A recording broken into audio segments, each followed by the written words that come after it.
Thank God, Jonathan, Dr. CM, all the veterans. I call them the veterans of Niger Wash. I thank every one of you. Madam Rita, I love you plenty. And everyone, our mommy, more grace to you. You live long for us. I want to start by saying concerning Rufai. I mean, Rufai, yes, Rufai. You see, Rufai is a prominent member of the gang that brought about this insurgents. The evidence is quite clear. It's everywhere. It's there on your internet. And before anyone will speak, I want to advise everyone should go on the internet, research when Rufai was the governor of Kano State, Kaduna State. You should go and research, and what you get from your research, then you now come out here to speak to us what your finding is. But don't come out like what our brother Give Us a Mandate did. Don't come out and tell us we should go through due process when a man has already publicly convicted himself. You don't need to spend the taxpayers' money to go through all this rigorous thing. He has tactically, convicted himself. So what is all about all this go and investigating? Let's go into what the details of what he said. You can now all see that when America talked about the Sharia law that should be expunged from the constitution, all states that have the 7 states that agreed, they should take it off. Because in a secular state, normally you cannot have a kind of a set of religious law in any country. Even the most populous Islamic nation in the world is not Saudi Arabia. They don't practice what we call this Islamic law. They don't practice it.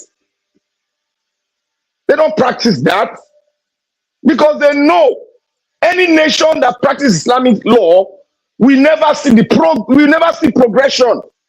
It is a fact. Any nation that practices Sharia law is dead.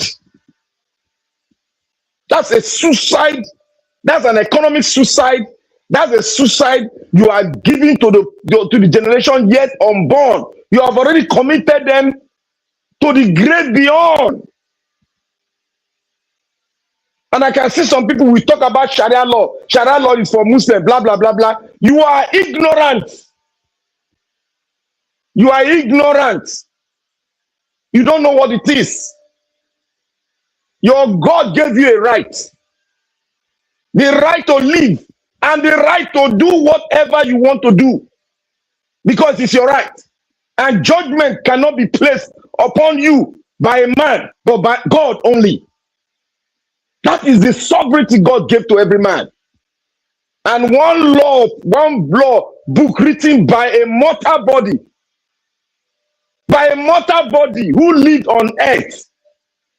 They want me to take that person as a God and adhere to his satanic written word that they are giving to them.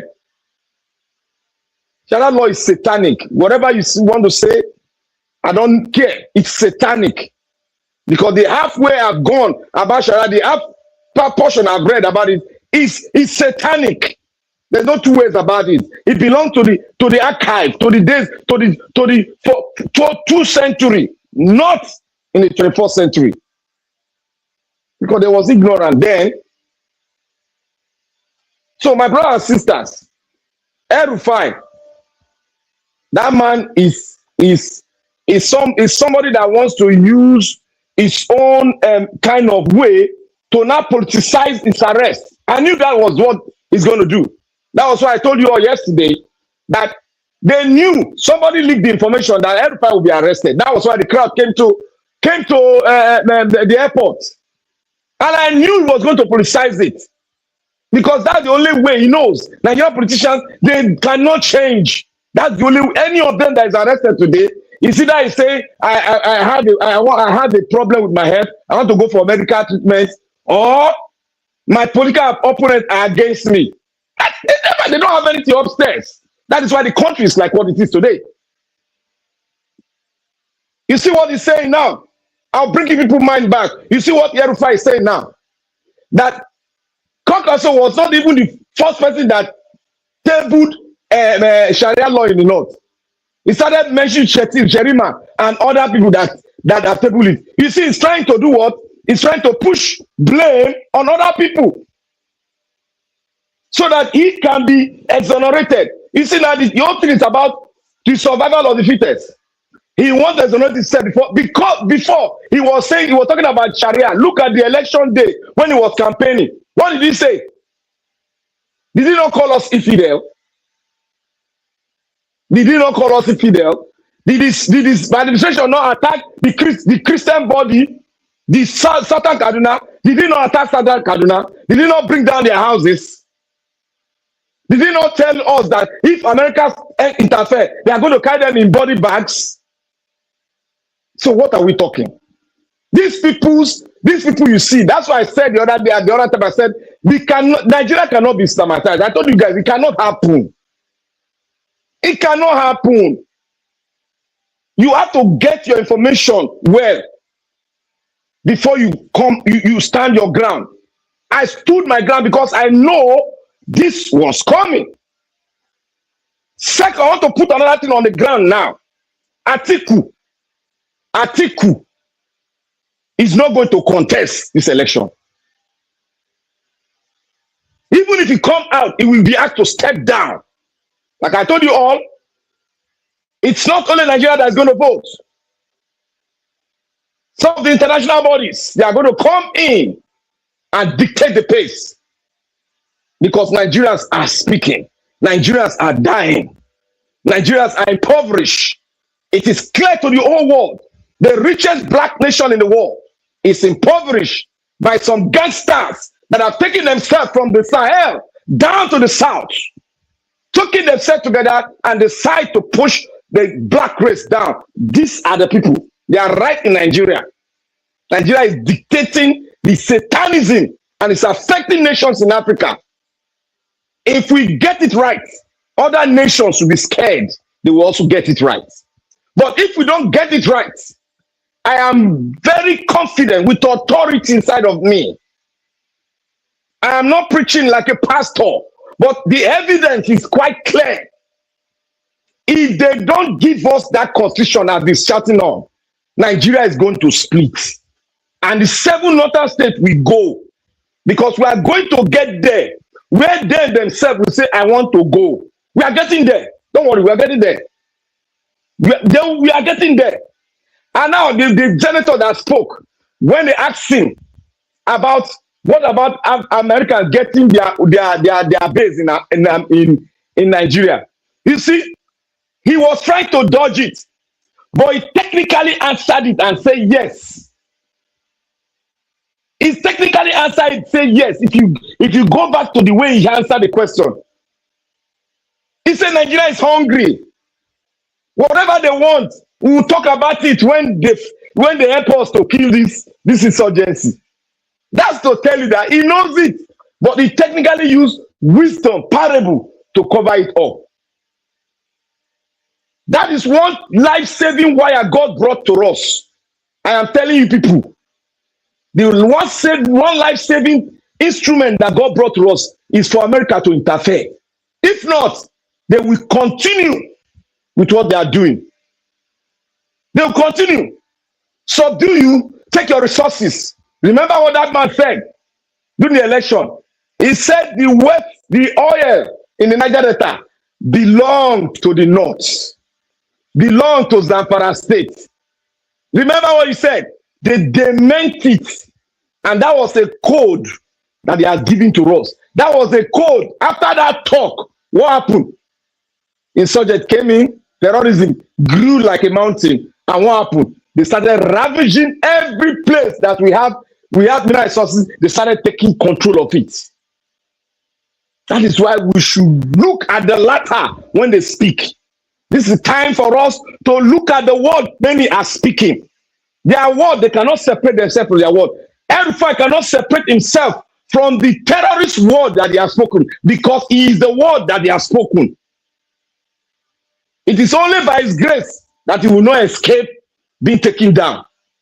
There are so many names that are included on that name. All the rulers in the north that are not talking, they are all part of it now. They are all, anyone you can mention, they are part of it. The ones that are not part of it, they slain him. Those rulers they slain in the north, they were not part of it. Those that are silent, they are part of it.